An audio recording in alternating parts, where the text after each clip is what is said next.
My name is Muredach Reilly. I'm a cardiologist from the University of Pennsylvania in Philadelphia, and I'm the chair of the program committee for the Arteriosclerosis, Thrombosis and Vascular Biology American Heart Association Scientific Conference, Spring Conference, the ATVB conference. And this year we're very excited by the program that we have. It embodies many of the newer initiatives over the last few years which we're trying to highlight. So it's an exciting meeting because it involves key areas of science across atherosclerosis, thrombosis, and vascular biology, but in addition, it includes collaboration with our peripheral vascular disease colleagues, the PVD Council, the American Heart Association, as well as external groups and satellite symposia. This year is the first year we're having the meeting outside of the US. It's in Toronto, Canada, and so far it's looking like it's going to be a great success. Despite its positioning outside the US, we actually have higher numbers of attendees and registered scientists this year and attendees, and almost to a peak back to its peak level a few years ago. We also have the highest percentage and highest numbers of international attendees, and this is a theme that we will probably try and emphasize in the coming years, to have a greater international and diverse presence at the meeting as we go forward. Now, one of the emphasis for this year is that we're moving towards a model of more formal collaboration with PVD, the Peripheral Vascular Disease Council, as well as an increasing collaboration with Functional Genomics, FGTB Council, in organizing the sessions at the meeting and in attracting the audience to increase diversity and perhaps the numbers a little bit as we move into the future, to have a very solid spring meeting that encompasses not just the ATVB Council, but several councils from within the American Heart Association. So for 2015, we expect actually the name of the meeting to change officially from just ATVB to ATVB and PVD Spring Conference for the American Heart Association.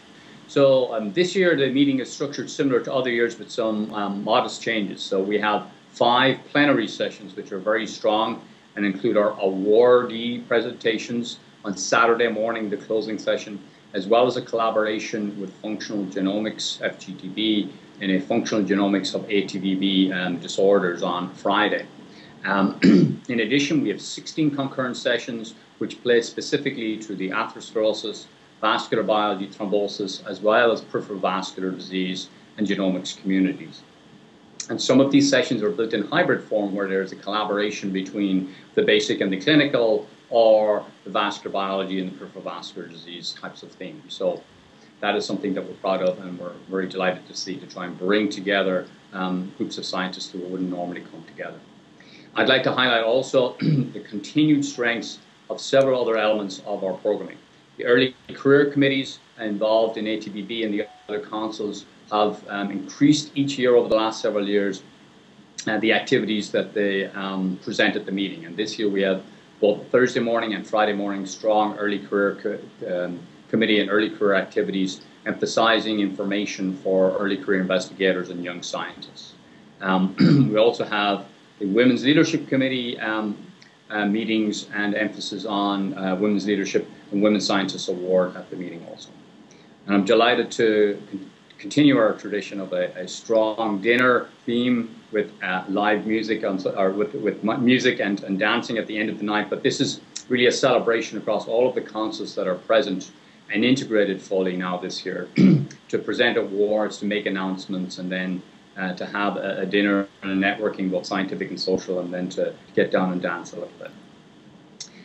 We have some outstanding awardees for our distinguished speakers and our keynote speakers, and Hague Awards and other Page and Brinkhouse Awards this year. So I'm looking forward to those talks and also to presenting the awards to the awardees and recipients.